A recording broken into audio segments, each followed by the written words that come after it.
Hello বন্ধুরা, রাধে রাধে। তোমরা সবাই কেমন আছো? আশা করছি ভালো আছো। আমিও ভালো আছি। আর আমি চলে এসেছি বাপের বাড়ি। আর দাদা নিয়ে এসেছে মাছ, তাই রান্না বসিয়ে দিলাম। মা আগে ভাত রান্না করেছে, আজ বললাম মাকে দাও আমি তরকারিটা রান্না করি।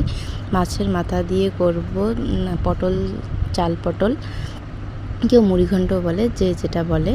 এদিকে মাছ লাল লাল করে ভাজা হয়ে গেছে। আর দেখো মা এদিকে ভাত আর কাঁকরোল আলু মাখা করেছে।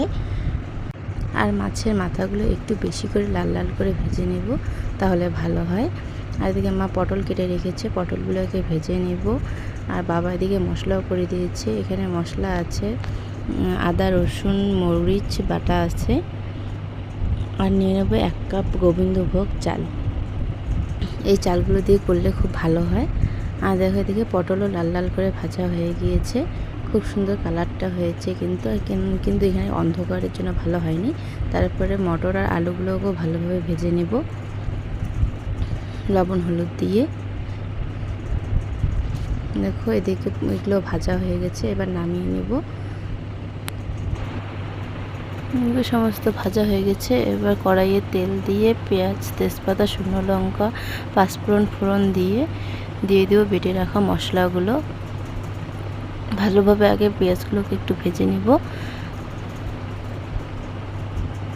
আর যারা আমার ভিডিওটা দেখছে প্লিজ লাইক করে চ্যানেলটাকে সাবস্ক্রাইব করে দিবে, দিয়ে বেল আইকন বাটন প্রেস করে আমার পাশে থাকবেন। এদিকে দেখো মশলাও আমি দিয়ে দিয়েছি, লবণ হলুদ দিয়ে ভালোভাবে কষিয়ে নেব।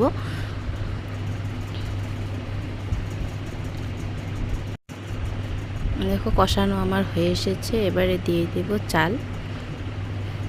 চাল দিয়ে আর একটু ভালোভাবে নেড়ে নেব, একটু চাল ভাজা ভাজা করে নেব।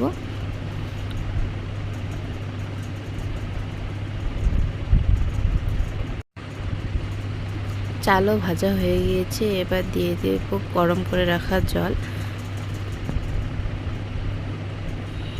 জল গ্যাসে বসিয়ে দিয়েছি।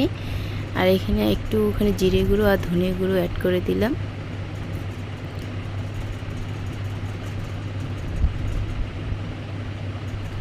এবার মাছের মাথাগুলোকে দিয়ে ভালোভাবে ভেঙে দিব, নেড়ে ছেড়ে দিয়ে দিব মটর আর আলুগুলো। আর পটলগুলো একটু পরে দিব, না হলে গলে যাবে। আর দেখো ভাজা কত সুন্দর কালার হয়ে গেছে। এবার দিয়ে দিব জলটা কিন্তু বেশি করে দিতে হবে একটু, না হলে চালগুলো ফুটবে, অনেকক্ষণ জাল হবে। আর এদিকে দেখো উঠোনের কোণা থেকে নিয়ে এসেছি ধনে পাতা কুচি করে দিয়ে দেব।